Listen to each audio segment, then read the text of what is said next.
পরন্ত বিকেল অবশেষে লাইভে আসা গেল আর কি।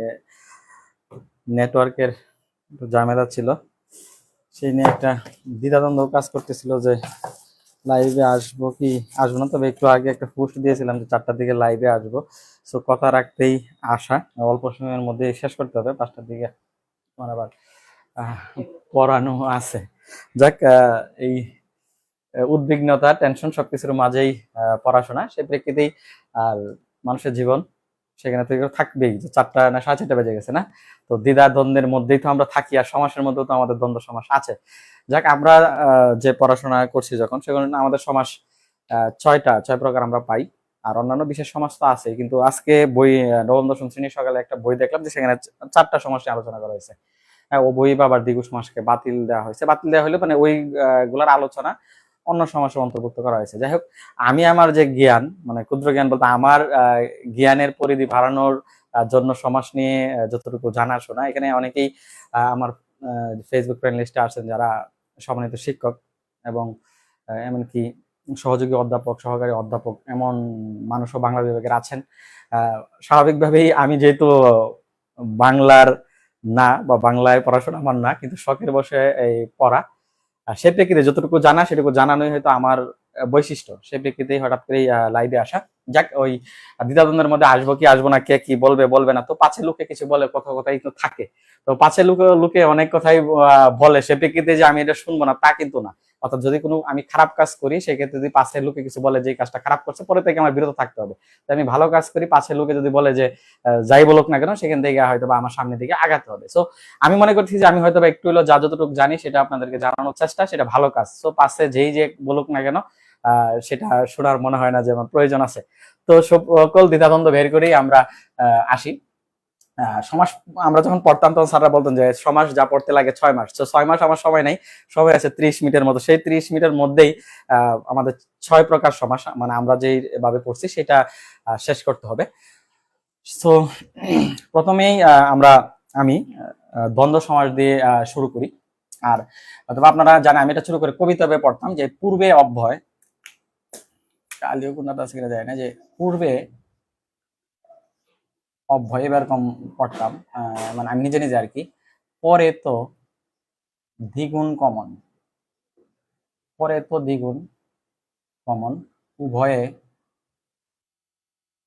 ধন্দ, ভিন্নে বহুব্রীহি, ভিন্নে বহুব্রীহি।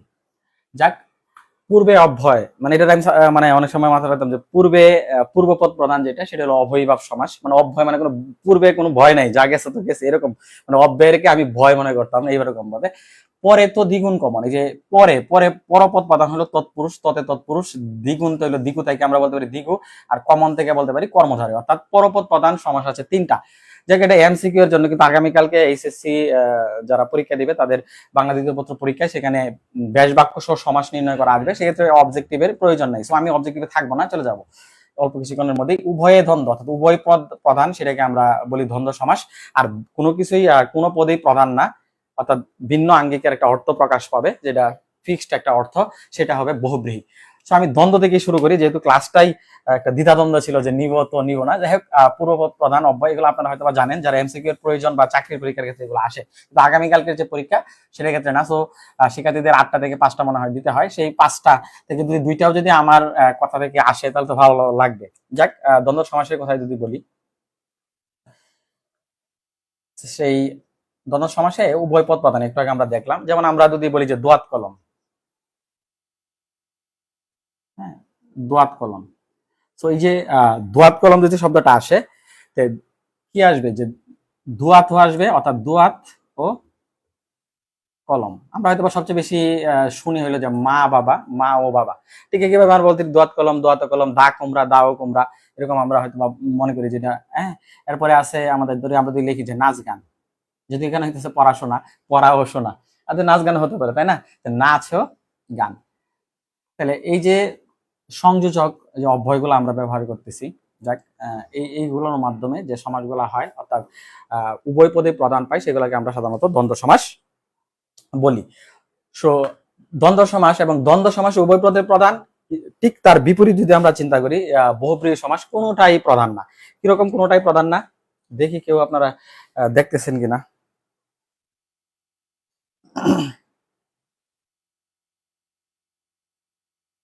আচ্ছা, তো দ্বন্দ্ব সমাসের ক্ষেত্রে আমাদের সবগুলোই থাকবে। আর আমাদের বহুব্রীহি সমাসে যে জিনিসটা হবে যে আমাদের কোনো পদেই প্রধান হিসেবে আমরা থাকবে না।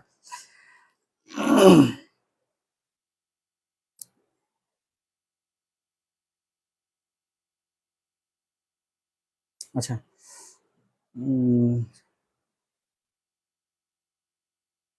আচ্ছা, বহুব্রীহি সমাসে কোনো পদে আমাদের প্রধান থাকবে না। বহুব্রীহি সমাস অনেক প্রকারের তো হয়, তার মধ্যে আমি জাস্ট খালি কমনলি কয়েকটা কথা বলবো। হয়তো বা আপনারা আমি যে উদাহরণগুলো করতেছিলাম, যেমন আছে আপনাদের গজানন, এরপরে আপনারা হয়তো বা শিখছেন পঞ্চানন, আর কি আছে, গজানন আছে, পঞ্চানন আছে। এই উদাহরণগুলো আমি অনেক সময় ভুলে যাই। এটা হলো দেবতাদের গজানন, অর্থাৎ যার যে আনন, আনন তো আপনারা বুঝেন যে গজানন অর্থাৎ যার আনন বা মাথা হলো গজের মতো, হাতির মতো। হয়তো আপনারা চিনেন যেটাকে প্রকাশ মানে গণেশ যে আছে হিন্দু দেবতা, গণেশকে বোঝানো হয় গজানন। পঞ্চানন, আনন মানে মাথা, পাঁচটা মাথা সমৃদ্ধ যে ব্যক্তি বা যিনি, অর্থাৎ আমরা পঞ্চানন বলতে কিন্তু ওই একজন দেবতাকে আমরা বুঝবো। কোন দেবতা পঞ্চানন, এটা জানো রাকিব, জানো পঞ্চানন কাকে বোঝায়? পঞ্চানন না, রাবণকে না। পঞ্চানন যেটাকে বলা হয় মহাদেব বা শিবকে বোঝায় আর কি। হ্যাঁ, মহাদেব বা শিব। তাহলে তুমি রাবণের কথা বলতেছো। আচ্ছা, যাই হোক, রাবণকে একটা জিনিস আছে মানে প্রকাশ করার জন্য ছোট্ট একটা শব্দ, সেটা হলো দশানন। দশানন অর্থাৎ 10টা মাথা সমৃদ্ধ একজন মানুষ, মানব বা উনি মহাদেব, সেই উনি হলো রাবণ। ঠিক আছে।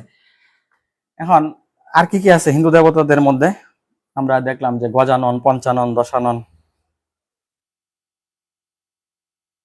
হ্যাঁ, তো সেরকম ভাবে আমাদের আমরা হয়তো বা জানি দশভুজা বা বিনা পানি একটা আছে। হ্যাঁ, বিনা পানিতে যান, যেটাকে আমরা বলি সরস্বতী, সরস্বতী বিদ্যার দেবী। তারপরে তুমি বলছিলা দশভুজা, দশভুজা জানি কাকে বলা হয়? 10 বাহু বিশিষ্ট। হ্যাঁ, তাহলে দুর্গা। এরকম ভাবে দেখা যাচ্ছে জাস্ট আমি সনাতন ধর্মীয় যে শব্দগুলো ব্যবহার করছি তা না, এর বাইরে অনেক আছে। যেমন আমরা যদি বলি যে পড়াশোনার হইতে পারে যে আমরা ছোট মানুষ যাদের হাতে করি হয়, হাতে করে দেওয়া হয় যে অনুষ্ঠানে, তো ওই হাতে করে একটা বাচ্চাকে দেওয়া হচ্ছে, অথবা কি জানি বহুব্রীহি সমাস। এরপর আর কি থাকতে পারে? এই যে মাথায় পাগড়ি, মাথায় পাগড়ি তো মানে অনেকে দেয়, কিন্তু মাথায় পাগড়ি বলতে আমরা শুধুমাত্র জামাইকেই আসলে বুঝাই। আর কি থাকতে পারে? যে গায়ে হলুদ, গায়ে হলুদ তো মানে বিয়ে সংক্রান্ত একটা বিষয়, বা বর বা কনেকে দেওয়া হয়, অর্থাৎ এই ফিক্সড করে দেওয়া হচ্ছে। অর্থাৎ গজানন বলতে এখানে ডাইরেক্ট গণেশকে বোঝানো হচ্ছে, পঞ্চানন বলতে মহাদেবকে বোঝানো হচ্ছে, দশানন বলতে রাবণকে বোঝানো হচ্ছে, বিনা পানি সরস্বতীকে বোঝানো হচ্ছে, দশভুজা দুর্গাকে বোঝানো হচ্ছে, অর্থাৎ 10 বাহু বিশিষ্ট। আমরা এটাকে যদি ব্যাস বাক্য করি, বিনা পানি, বিনা পানিতে ঝাড়। এরপর দশানন, 10 আনন যার, রাবণ। ঠিক আছে, আমি তো রাবণ লেখার দরকার নাই, 10 আনন যা, তাহলে এটা বহুব্রীহি মানে ভিন্ন একজন ব্যক্তিকে বোঝানো হচ্ছে, অর্থাৎ ফিক্সড করা একজন ব্যক্তিকে বোঝানো হচ্ছে। পঞ্চানন, পঞ্চ আনন যার বা 5টা মাথা যার, মহাদেবকে বোঝানো হচ্ছে। তো মহাদেবকে আরেকটা কিন্তু আছে, কি জানো কিনা? নীলকণ্ঠ আছে না? নীলকণ্ঠ, নীলকণ্ঠ যার, তাই না? এই মহাদেব। সো দেখা যাচ্ছে যে এই যে বিষয়গুলো অর্থাৎ ভিন্ন কিছু, একেবারেই পুরা ভিন্ন বোঝানো হচ্ছে। তারপরে আরেকটা শব্দ হয়তো আমরা পাই, যেমন 80-20, নাম শুনছো না? 80-তে 20 যার, অর্থাৎ 80 শব্দের অর্থ হলো 20 দাঁত, অর্থাৎ সাপেরই তো এই 20 দাঁত থাকে, অর্থাৎ 80-তে 20 জার। সো 80-তে 20 জার, তাহলে কাকে বোঝানো হচ্ছে? ডাইরেক্ট সাপকে বোঝানো হচ্ছে। তো সরাসরি যখন আমরা চলে যাচ্ছি ভিন্ন কিছুর মধ্যে, অর্থাৎ 80-তে 20, আমার দাঁতেও তো 20 আছে, আমি কেন কামড় দিলে যে 20 লাগবে না তা না, কিন্তু সরাসরি আমরা 80-20 বলতে সাপের কাছে চলে যাচ্ছি। সো এটা হয়েছে 80-20, যেটা 80-তে 20 জার, অর্থাৎ যেটা ব্যাস বাক্য যদি আমরা করি 80-তে 20 জার। তো আমি একটু তাড়াহুড়া করতেছি, মূল জিনিসটা যেটা বুঝাইলাম যে আমাদের এটা পুরাটা একটা সমস্ত পদ, তাই না? এই সমস্ত পদটা যদি আমরা ভাঙাই, তখন পাবো আমরা ব্যাস বাক্য।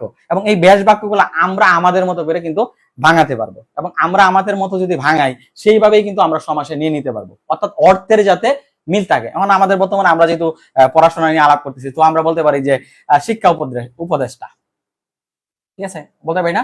শিক্ষা উপদেষ্টা অথবা শিক্ষামন্ত্রী লিখি, উপদেষ্টা বানানটা বড় হয়ে যায়। তো শিক্ষা উপদেষ্টা মানে আমি যদি বলি শিক্ষামন্ত্রী লিখছি যেহেতু, তাহলে শিক্ষার মন্ত্রী লেখা যায় যে শিক্ষার মন্ত্রী, অথবা শিক্ষা বিষয়ক মন্ত্রী। এখন যদি আমি শিক্ষার মন্ত্রী দেই তাহলে আমার চলে যাচ্ছে কিন্তু ষষ্ঠী তৎপুরুষের মধ্যে। আবার যদি শিক্ষা বিষয়ক মন্ত্রী চলে দেই তাহলে মধ্যপদলোপী কর্মধার হয়, মধ্যপদলোপী কর্মধার। অর্থাৎ আমরা বেশ বাক্য তবে অর্থের ঠিক থাকতে হবে। এখন তুমি শিক্ষার মন্ত্রী কেমন জানি শোনা যায়, আমি বললাম বন মন্ত্রী, বনের মন্ত্রী মানে বনের মধ্যে থাকে, বা বনের মধ্যে বনের রাজা, যেমন আছে কি বনের রাজাকে সিংহ, মানে বনরাজ। বনরাজ যদি বলি তাহলে হ্যাঁ বনরাজ, তাহলে এই যে বনরাজ, বনরাজ কি বনের রাজা, বনের রাজা। এরকম আছে দেবরাজ, হ্যাঁ দেবদাস তো হয়তো বা তোমরা জানো কিনা, দেবরাজ ইন্দ্রজিৎকে বলা হয়। যাই হোক, তাহলে এখন বনরাজ বনের রাজা, আমরা কি বুঝি, সিংহকে বুঝি। তো সরাসরি সিংহের কাছে চলে যাচ্ছি, তাই না? তো সিংহের কাছে যখন চলে যাচ্ছি তখন সেটা হয়ে যাচ্ছে কি বহু ব্রীহি। অন্তত আমরা দেবরাজ বলি দেবতাদের রাজা, ভিন্ন কিছু মানে একজন ব্যক্তিকে যদি ফিক্সড করে বলা হয় যে উনি দেবতাদের রাজা। যাক, তাহলে সিংহ শব্দ যেহেতু আসছে, সিংহের সাথে সম্পর্কিত কেটা আছে, ওই যে পুরুষ সিংহ আছে না, পুরুষ সিংহের ন্যায় অথবা চন্দ্রমুখ, এই বিষয়গুলো আমরা আলোচনা করব। প্রথম দিকেই হঠাৎ করে দ্বন্দ্ব, তারপরে আমরা চলে গেছিলাম বহুব্রীহি। তো এইগুলোর মধ্যে কথায় কথায় যে জিনিসটা আসে যে আমাদের কর্মধারয় এবং তৎপুরুষ, হ্যাঁ এইগুলো নিয়ে সবচেয়ে বেশি ঝামেলা হয়। এবং দ্বিগু যে আছে, হ্যাঁ দ্বিগু মানে দ্বিগু যেহেতু দুই, মানে সংখ্যা সম্পর্কিত যদি বিষয় আদি থাকে, দ্বিগু সমস্যা তখন নাই, এটা যাচ্ছে সংখ্যাবাচক বহুব্রীহিতে পাঠাই দিছে। তো এই যে সংখ্যা সম্পর্কিত কিছু থাকতে পারে, সাত সমুদ্র, সাত সমস্যা সমাহার, চৌরাস্তা, চার রাস্তার সমাহার। ও আচ্ছা, এই আমি বহুব্রীহি থেকে শেষ করে চলে যাচ্ছিলাম মনে হয়, কিন্তু না, এই কিন্তু আমাদের আটকাইতে হবে। আমি বলি যে চার রাস্তা না বলে আমরা বলতে পারি চৌচালা, দুই শব্দটা বলি, তাহলে চৌচালা কি লিখতে পারি, চার চালের সমাহার না, কারণ এটা চৌচালা বলতে আমরা একটা গড়কে বোঝাই, যেটা গ্রাম অঞ্চলে বিভিন্ন গড় আছে, চার চাল বিশিষ্ট, চারটা চাল বিশিষ্ট, তাহলে চার চাল বিশিষ্ট, চার চাল, চার চাল বিশিষ্ট। এই যে চার চাল বিশিষ্ট যা আছে এটাকে কি বোঝাচ্ছি, গড়কে বোঝাচ্ছি, একটা গড় নির্দিষ্ট করে। তো চৌচালা তখন আর দ্বিগুতে থাকতেছে না। কিন্তু এই জায়গার মধ্যে যদি আমরা বলতাম চৌরাস্তা, চৌরাস্তা, ঢাকায় তো চৌরাস্তা আছে নাকি, আছে না, বিভিন্ন এলাকাতে তো চৌরাস্তা আছে। চৌরাস্তা মানে কি, চার রাস্তার সমাহার, মানে একটা সমষ্টিগত বিষয় বোঝাচ্ছে, সমাহার বোঝাচ্ছে। এই যে সমাহার বা সমষ্টিগত বিষয়টা, তখন চৌরাস্তা হয়ে যাচ্ছে আমাদের কি একটা দ্বিগু সমাস, চার রাস্তা সমান। আমরা হয়তো বা চৌরাস্তা বলতে পারি,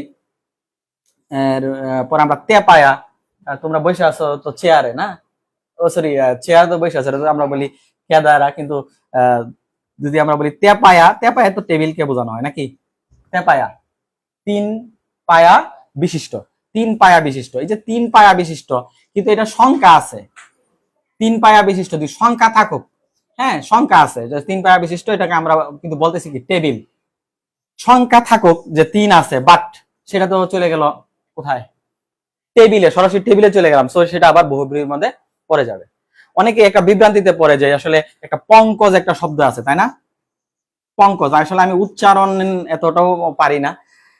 পঙ্কজ একটা শব্দ আছে না, পঙ্কে জন্মে যা, তাই না, পঙ্কে জন্মে যা। তাহলে এই যে পঙ্কে জন্মে যা মানে পেক্কাদায় জন্মে যা, সো পঙ্কে জন্মে যা, এই যা, যিনি, যে, এই শব্দগুলো দেখলে আমাদের মনে হয় যে উপপদ তৎপুরুষ সমাসের দিকে চলে যাওয়া। সো আসলে কিন্তু পঙ্কজ হলো উপপদ তৎপুরুষ সমাস, কিন্তু কখনো কখনো আমরা দেখি যে সেটা বহুব্রীহির মধ্যে চলে যায়, বহুব্রীতে যায়, কখন যায় সেটা নিয়ে একটু আলোচনা করি, যে উপপদ তৎপুরুষ সমাস, উপপদ তৎপুরুষ সমাস। যাই হোক, আমি খুব তাড়াহুড়া করতেছি, মানে দাপ টু দাপ বোঝানো সম্ভব হচ্ছে না, তবে যারা সমাস পারে মানে তাদের জন্য হয়তো বা এই ক্লাসটা উপযোগী হতে পারে, আর মানে পারে, মোটামুটি পারে, হয়তো বা একটু রিভিশন হতে পারে। আমি কিন্তু দাপ টু দাপ সম্ভব হচ্ছে না অল্প সময়ের মধ্যে।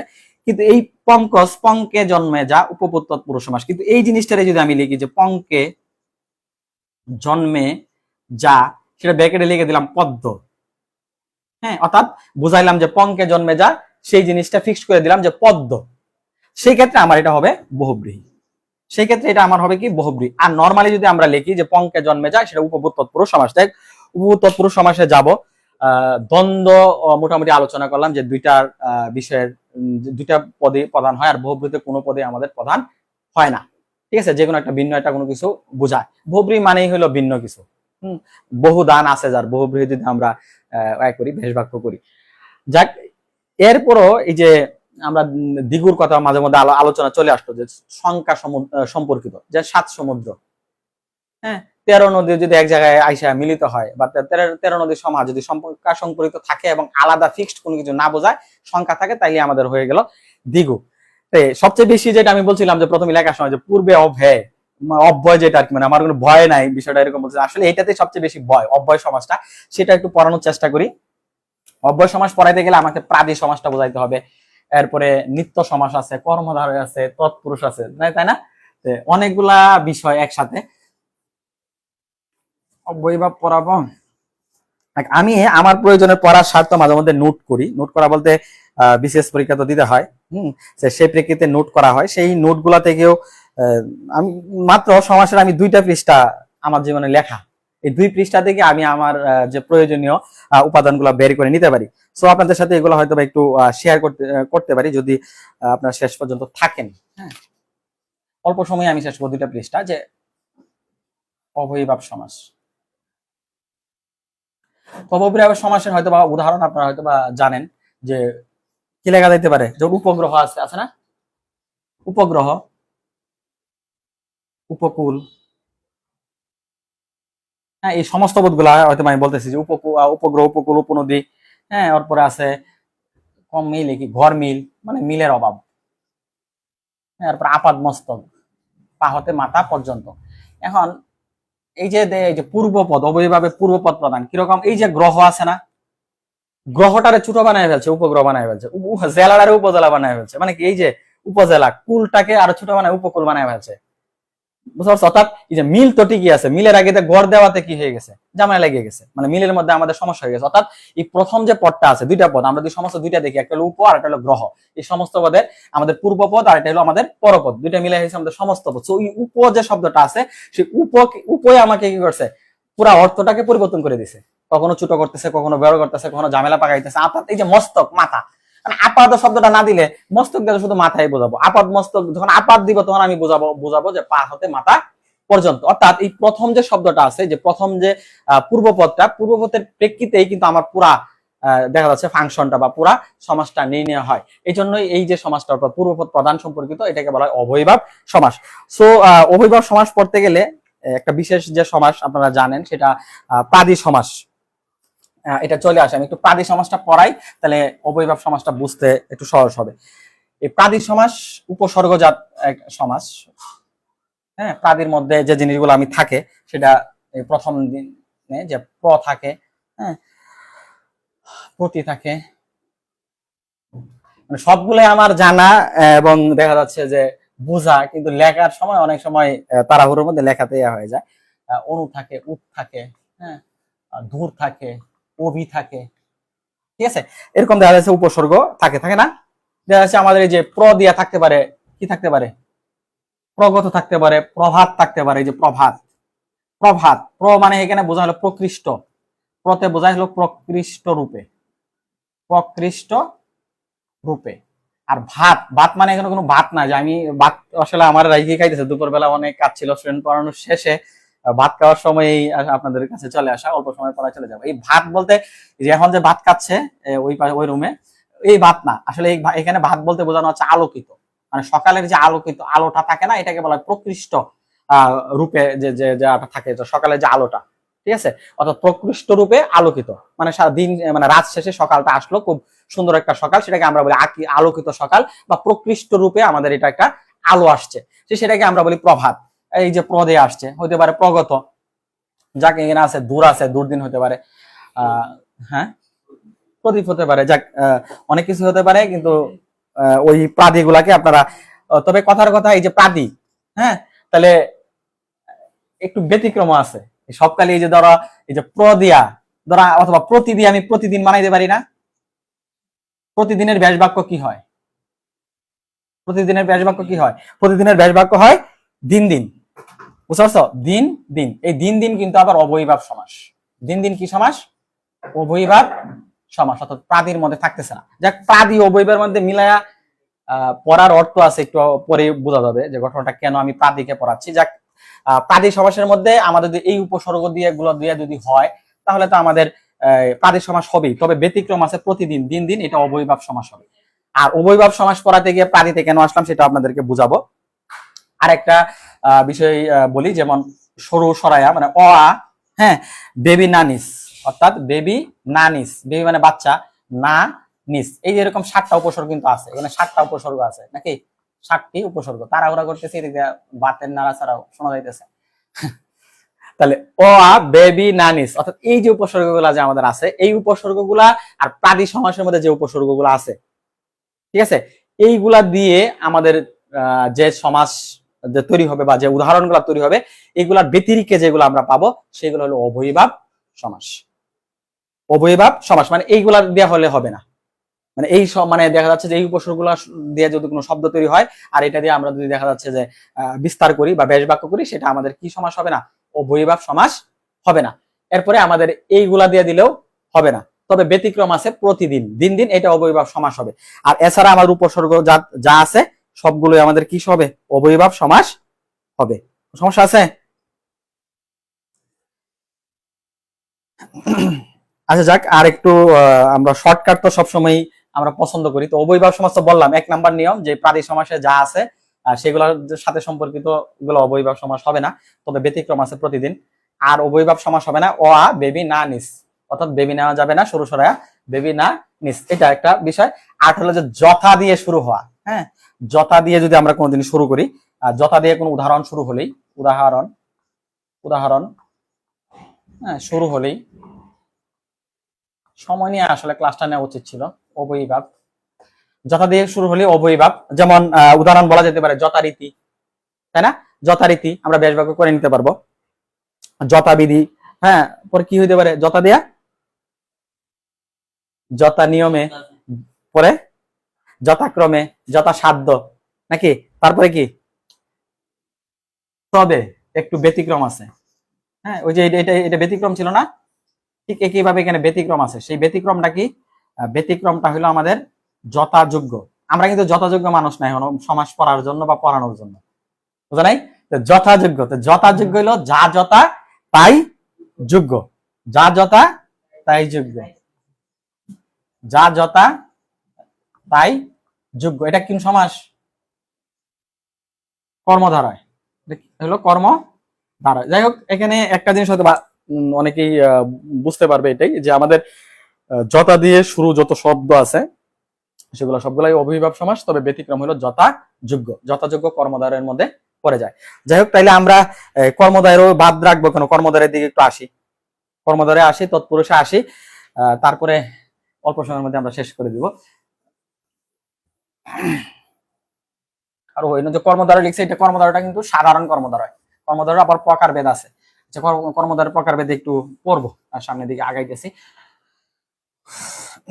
যাক, একটু পড়ার চাপটা কমলে, মানে যে ঝামেলাগুলা, কর্মধারয় এই কথা নাই, আমরা এই যে তৎপুরুষ আর কর্মধারয় নিয়ে কিন্তু ঝামেলাটা বাদে, যে কোনটা তৎপুরুষ, কর্মধারয়। কর্মধারয় সমাসে দেখা যাচ্ছে আমাদের পূর্বপদে বিভক্তি থাকতে পারে না। বিভক্তি যারা জানেন, হয়তো অনেকেই জানেন, তাদের এই হয়তো বোঝা যাবে আর কি। হ্যাঁ, পূর্বপদ দেখা যাচ্ছে আমাদের বিভক্তির মধ্যে দ্বিতীয় থেকে শুরু করে সপ্তমী বিভক্তি পর্যন্ত আমরা আছি। দ্বিতীয় বিভক্তি কে রে, তারপরে কি দ্বারা দিয়ে কর্তৃক, তৃতীয়া, চতুর্থী আছে, আবার কে জন্য নিমিত্ত, পর পঞ্চমী হতেছে, তাই না, থেকে, পরে আছে ষষ্ঠীতে র এর, আর পঞ্চমীতে সপ্তমীতে আছে এ ও তে।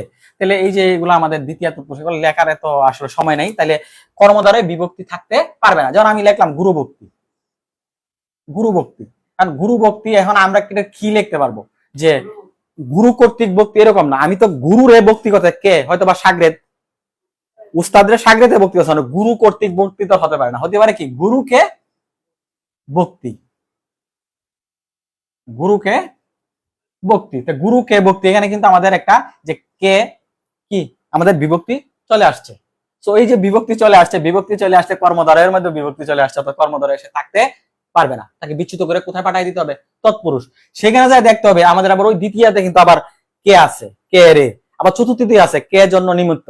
সেখানে দেখতে হবে যে গুরুকে যে ভক্তি করা, সেটা কি পাওয়ার জন্য কোনো কিছু না, মানে আমরা সম্প্রদান করেই তো করি, সম্প্রদান, যে মানে সৎপাত্রে কন্যা দাও, এটা তো একটা সম্প্রদান। কিন্তু দুপাকে কাপড় দিলে আমরা উদাহরণ বলি যে এটা তো আবার ফেরত আনা হয়, কিন্তু গুরুকে ভক্তি করলে ফেরত আনার প্রয়োজন পড়ে না, বা আমরা এটা মনে রাখি না। ভিক্ষুকে ভিক্ষা দেওয়াটাকে আমরা নেমে, সব গুরুকে ভক্তি করি আমরা কি আমাদের মন থেকেই, এবং সেটা আবার ফেরত পাওয়ার কোনো সম্ভাবনা নেই।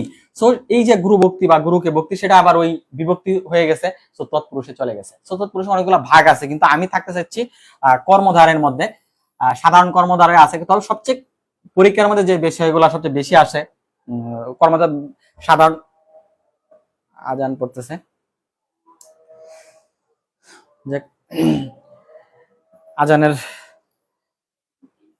সামান্য বিরতি। তো দেখি দেখি কেউ কি দেখছে আমাদের ক্লাস তাড়াহুড়োর মধ্যে? হুম, আমার ভাই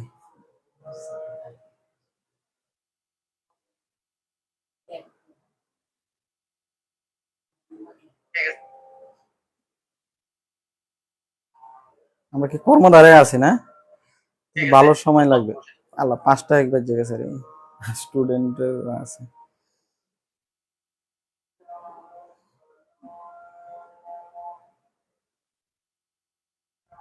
আচ্ছা, আজান শেষ হোক, আমি যত দ্রুত সম্ভব শেষ করার চেষ্টা করব।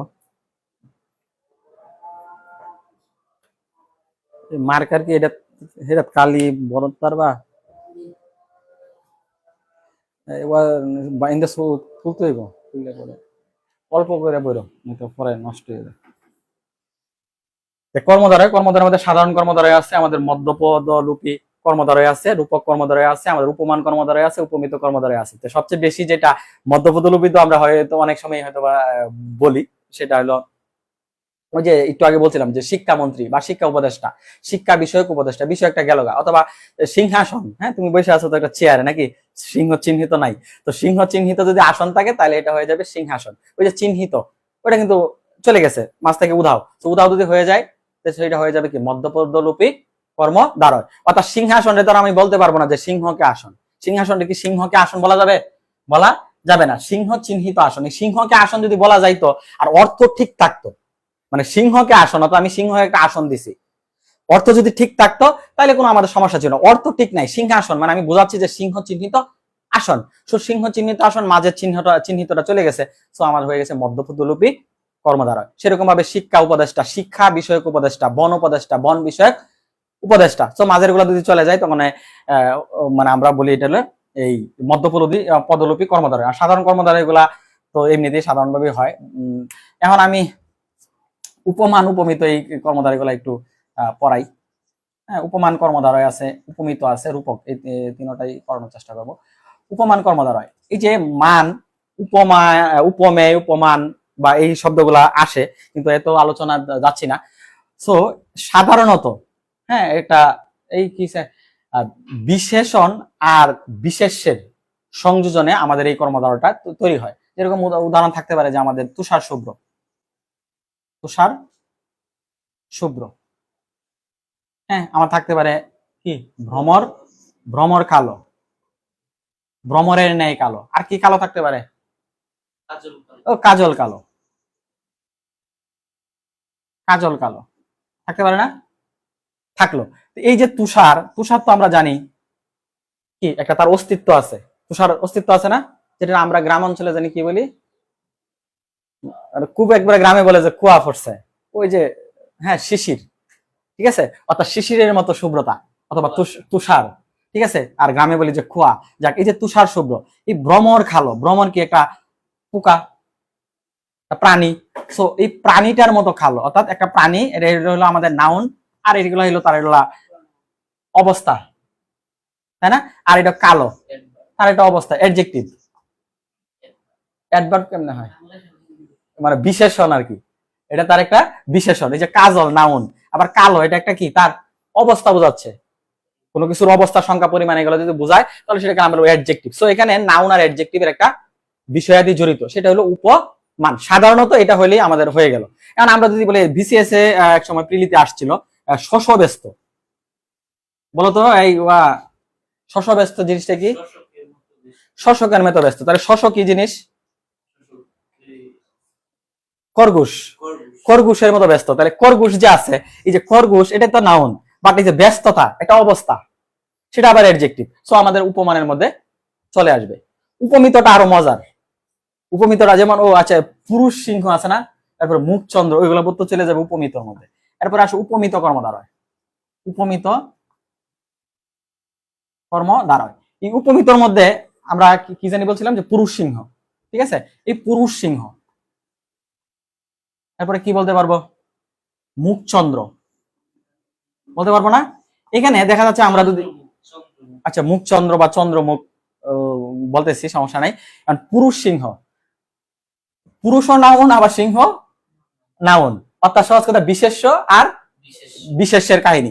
বিশেষ্য বিশেষণের কাহিনী নিয়ে দেখা যাচ্ছে যে আমাদের বহুব্রীহি সমাসে অনেক আলোচনা ছিল। বহুব্রীহি সমাসের মধ্যে কিন্তু আমি এত আলোচনা করি নাই। বিশেষণ বিশেষণের ক্ষেত্রে যদি হয় যে মানে বহুব্রীহির মধ্যে কি আছে, আমাদের ব্যতিহার বহুব্রীহি গুলো কিন্তু আছে, এগুলো তো আলোচনা করা যায়, কিন্তু সময় নেই। কানাকানি চুলাচুলি মারামারি কাটাকাটি লাঠালাঠি আছে না, ওগুলো তোমার ব্যতিহার বহুব্রীহি কেন হয়, বিশেষণের আর কি কি ছিল, যাক ওইদিকে হানা যাচ্ছি না, উপমিতের মধ্যে থাকি। এটাও নাউন আর সিংহ নাউন, মুখও একটা নাউন, চন্দ্র চাঁদও একটা নাউন। এটার আমরা যদি একটু বিশ্লেষণ ব্যাস বাক্য করি কি হইতে পারে, যে মুখ চন্দ্র, তাহলে মুখ চন্দ্রের ন্যায়, পুরুষ সিংহ পুরুষ সিংহের ন্যায়। এখন এখানে যে দেখো, এই যে উপমিতর মধ্যে কি শেষ, আমরা কি পুরুষটাকে সিংহের মতো হইতে পারবো, এত শক্তি হয়ে গেছে না, অর্থাৎ একটা অবাস্তব কল্পনা।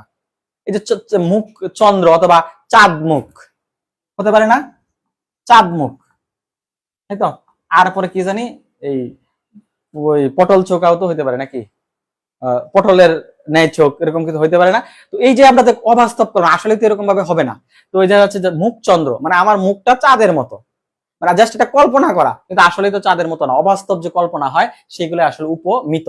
আর মিত শব্দটা দিয়ে আরেকটু বুঝাই দিব না। আর এই যে চাঁদ মুখ, চাঁদের মতো মুখ বা চাঁদের মতো মুখ, অথবা মুখ চন্দ্র, মুখ চন্দ্রের নেই, তুলনা করতেছি কার সাথে, চন্দ্রের সাথে। যা মানে যাকে তুলনা করবো তাকে রাখবো কোথায়, আগে। যেমন পুরুষ সিংহ, পুরুষ সিংহের নেই। আর অন্যভাবে বলি যদি, যে কাছাকাছি থাকে, মানে পুরুষ তো কাছেই আছে, সিংহ তো বনে, তারে তো আমি কাছে পাবো না, যে কাছে তাকে রাখবো প্রথমে। যেমন আছে মুখ চন্দ্র, মুখ চন্দ্রের নেই, মুখ যেহেতু আমরা কাছে, আমরা পাচ্ছি নিয়ে পরে হইতেছি, কিন্তু চাঁদ তো পাচ্ছি না, দূরে, তো দূরেরটাকে দূরেই রাখলাম। চাঁদ মুখ, এটাকে আমরা মুখ চাঁদের নেই। এক্ষেত্রে ওই যে মৃত শব্দটা বলতেছিলাম, যে মৃত, এই শব্দটা গ্রামাঞ্চলে কিন্তু বলা যায় এই মিতা, যে রহিম আর রহিমে মিতা, দুই নাম একরকম হয়ে গেছে। তো দুই নাম একরকম হয়ে গেছে, যে মিতা, নাউন আর নাউন, মানে এনেও মিতা, মিতা মানে কি একই নাম, তো ঠিক একই নাম, নাউন আর নাউন হয়ে গেল মিতা, তাই না। সো এই মিতা সম্পর্কিত যদি হয়, সাধারণত সেগুলো উপমিত কর্মদ্বারয় সমাস রয়। সমস্যা আছে। সো মিতার মধ্যে আবার অবাস্তব কল্পনা, মিতার চরিত্র কিন্তু সব জায়গায় না, রহিম একরকম, আরেক রহিম আরেক রকম। আমার জীবনে অনেক মানুষ দেখছি, দেখা যাচ্ছে একই নামের অনেক মানুষ আছে, যেমন সুহাগ, অনেক মানুষের সোহাগ নামে দেখছি, কিন্তু এক একজনের একটা এক এক রকম। আবার আমি আলমাস, আমি যা আছি আলমাস, আমার নামে আরো আছে বোধহয় কয়েকজন, মানে সবার চরিত্র একরকম না, কিন্তু হেরা আমার তো মিতা, তাই না, ওনারা আরো উৎকৃষ্ট চরিত্রের অধিকারী, দেখা যাচ্ছে আমার সাথে মিলবে না। এই যে জায়গাগুলা, সেগুলা মিতা, নামে এক কিন্তু কামে ভিন্ন, অর্থাৎ অবাস্তব কল্পনা, সেগুলো হলো উপমিত কর্মদ্বারয়। আচ্ছা, এরপরে ওই রূপক, এই কি করতেছ, এই বল দিও না, না বললে রেখে দাও, পারবা না। এরপর রূপক কর্মদ্বারয়, রূপক কর্মদ্বারয় কি হইতে পারে, হ্যাঁ, মনরূপ মাঝি, বাহ। আর কি, আমার তো অনেক উদাহরণ মনে থাকে না। মনরূপ মাঝি না, মন মাঝি, সে শব্দটা শুধু লেখি। আমার উদ্দেশ্য হলো কি, যারা পরীক্ষাতে এসে যে ব্যাস বাক্যর চেয়ে আগে হলো সমস্ত পদটা বেশি প্রয়োজন, সমস্ত পদটা ভাঙা নিজের মতো করে ভাঙানো যায়। মনরূপ মাঝি, আমাদের আমি এটা বলি মনের মাঝি, বিষয়টা তো এমন না মনের মাঝি তা না, মানে মনটা আমার মাঝির মতো হয়ে গেছে, মানে উড়াল উত্তাল।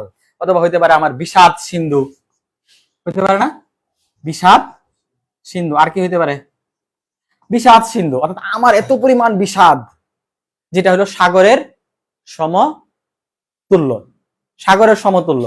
তাহলে এখন যদি এই বিষাদ সিন্ধু, আর কি কি হইতে পারে, ক্রুধানল, মানে রাগে একবারে মনে করো ক্রুধ, অনল, ক্রুদ রূপ অনল, মানে ভাঙতে জানতে হবে, মানে নিজেদেরকে ভাঙতে, মানে ক্রুদের অনল, এরকমটা তো না, রাগের আগুন বাড়িতে তাপ না, মানে আমার রাগটা এতই যে আগুনের মতো হয়ে গেছে, মাথাটাতে আগুনের মতো গরম হয়েছে, কিন্তু ক্রুদের অনল না, মানে রাগের আগুন বাড়িতেছে, এমনটা তো না।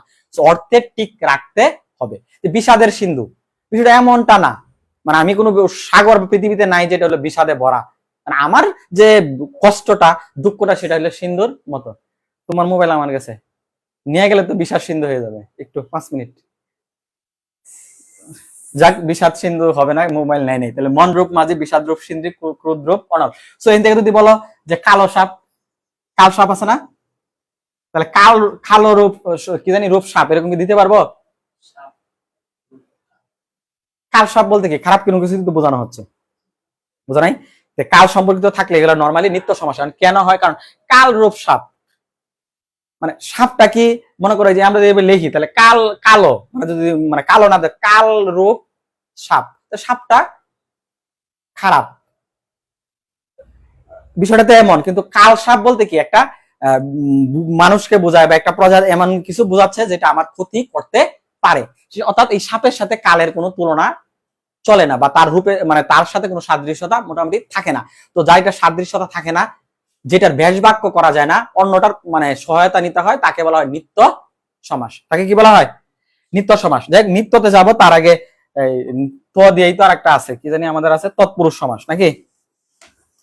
তৎপুরুষ সমাস আগে আলোচনা করছি। তৎপুরুষ সমাসে আমাদের কি থাকবে? বিভক্তি থাকবে। যেমন আছে যে গুরু ভক্তি, গুরুকে ভক্তি।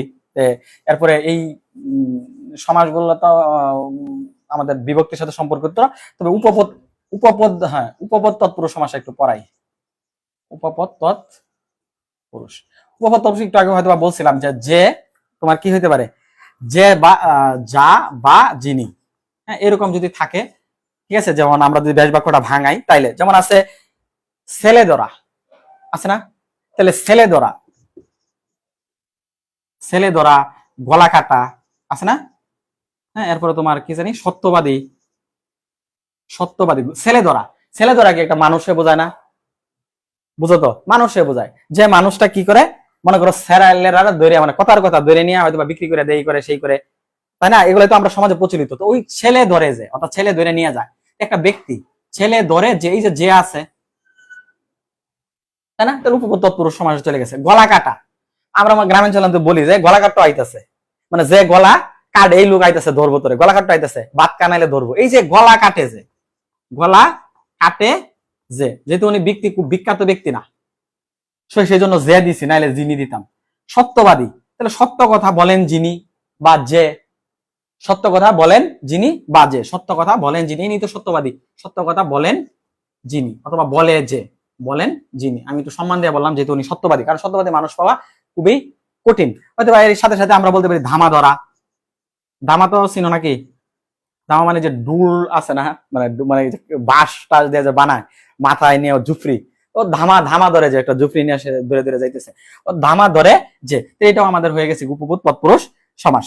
আশা করি আমাদের বোঝা গেছে। এরপর আরেকটা সবচেয়ে বেশি আসে ইন্দ্রজিৎ। ইন্দ্রজিৎ, ইন্দ্রকে জয় করে করেন যিনি বলা যেতে পারে। ইন্দ্রজিৎ মানে সনাতন ধর্মের মানে কি বলা হয় দেবরাজ, সেই হিসেবে ওনাকে সম্মান দিয়ে আমরা বলতে পারি যে ইন্দ্রকে জয় করেন যিনি। তাহলে যিনি থাকলেও আমাদের উপপদ তৎপুরুষ সমাসে চলে আসবে। যাক, অনেক কথাই বলতেছি, নিত্যদিন শুধু কথাই বলি। আমার নোটের মধ্যে ছোট ছোট করে অনেক কিছু লেখা, যেটা থেকে আমি অনেক কিছু বুঝতে পারি। যাক, অন্যদিন হয়তো বা যদি সময় পাই সে বলবো না। আজকে অন্যদিন নাকি? অন্যদিন বলতে কি দিন দিন নাকি কি বলা যেতে পারে? নিত্য সমাসের উদাহরণে আমরা যেতে পারি না? নিত্য সমাসে কি থাকতে পারে? নিত্য সমাসে কি থাকতে পারে? নিত্য সমাসে তো আমরাও থাকতে পারি, তাই না? আমরার ব্যাস বাক্য বলো তো? আমরা, আমি, তুমি, সে। আমরা, তাই না? আমরা, আমরা, আমি, তুমি ও সে। এটা কি সমাস? নিত্য সমাস।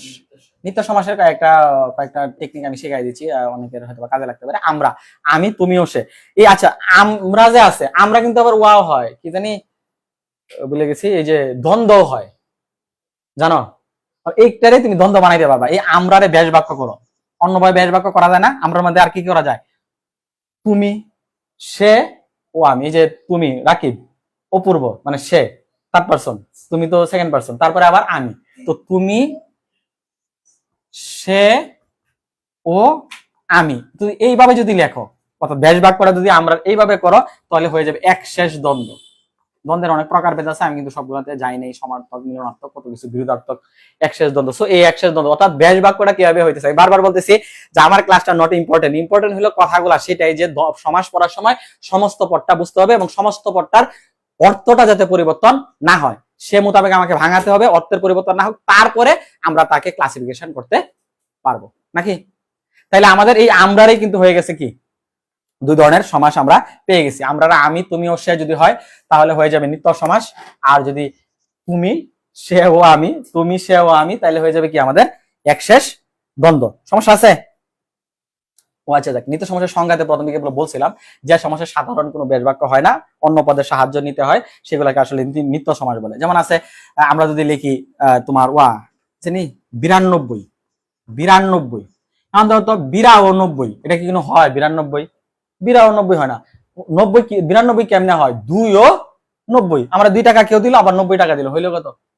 92 টাকা। তাহলে এই যে শব্দটা দেখো অন্য হান থেকে আনছি, মানে 2 কিন্তু এখানে নাই, ধার করে আনা, অর্থাৎ 2 ও, এই যে আমরা লিখছিলাম না, এই দেখো এই যে শব্দগুলো আছে আমরার সাথে মানে কি ভিতরে আছে, বাট সরাসরি কোনো সম্পৃক্ততা নাই। ঠিক একইভাবে 92 ফ্রেন্ড অফ 2 ও 90, 92। যাক, এটা নিয়ে তাহলে আমরা একটু আগে বোধহয় পড়ছিলাম যে কালো সাপ, মনে আছে?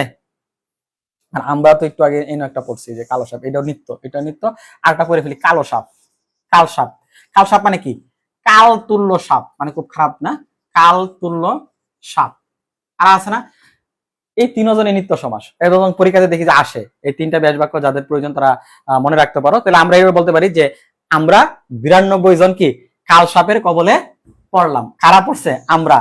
কতজন? 92 জন। কিসের কবলে পড়ছি? কাল সাপের কবলে পড়েছি। তাহলে আমরা তো মাত্র এখানে 3 জন আছি, 92 জনের কথা মিথ্যা কথা কইই ফেলাই না, মিথ্যাবাদী, মিথ্যা কথা বলে যে উপপদ তৎপুরুষ। আমরা 90 জন কি পড়লাম? কাল সাপের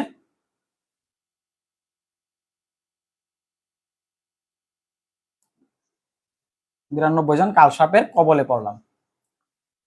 কবলে, হ্যাঁ ছোট করে লিখলে কাল সাপের কবলে পড়েছি, বুঝছ? যদিও এখন আমরা পড়ছি না, আমরা এখানে কাল সাপ টাল সাপ নাই। যাক, আর নিত্য সমাজ চিনার জন্য দু একটা কথা বলে শেষ করে দিই।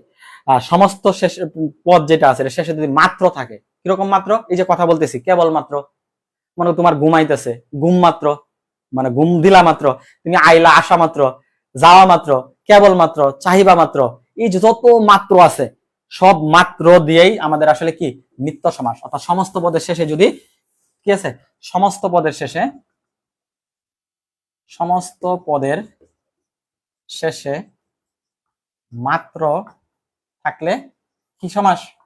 নিত্য সমাস। তো অনেকগুলা কথা তো আগে একটু বলছি, কি কি বলছিলাম মনে আছে? কি হইতে পারে? আমরা দেখছো, তাহলে কি হইতে পারে? দেখা মাত্র, দেখা মাত্র, এরপরে শোনা মাত্র, আসলা, হ্যাঁ আইসা, আসা মাত্র, নাম মাত্র, আজকে পড়াশোনা করছো, তাহলে কি নাম মাত্র, ঠিক আছে? তারপরে তন মাত্র, চাহিবা মাত্র, আসা মাত্র, যাওয়া মাত্র, খাওয়া মাত্র, কত মাত্র আছে। তবে বেশি কিছু করা যাবে না, ব্যতিক্রম আছে। ব্যতিক্রম হইলো কোনটা জানো? অতিমাত্র, অর্থাৎ অতিরিক্ত কোনো কিছু কিনা ভালো না। আমরা অনেক ধরে বক বক করতেছি, এটা অতিরিক্ত হয়ে যাচ্ছে। অতিরিক্ত, সরি অতিমাত্র, অতিমাত্রার ব্যাস বাক্য করলে কি হবে বলতো? কি?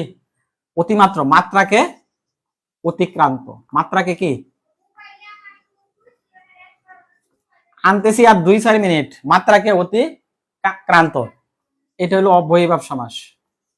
অব্যয়ীভাব সমাস, যেটা নিত্য সমাস হওয়ার কথা ছিল। আমি তো খাইছি না, কথা দিয়েছিলাম যে ক্লাস নিবে লেগা। যাক, তাহলে আমাদের মাত্র থাকলেই হয়ে গেল, তবে অতিমাত্রটা বিবেচনায় রাখতে হবে, অতিরিক্ত কোনো কিছু ভালো না, এটা বাদে সবকিছুই হবে।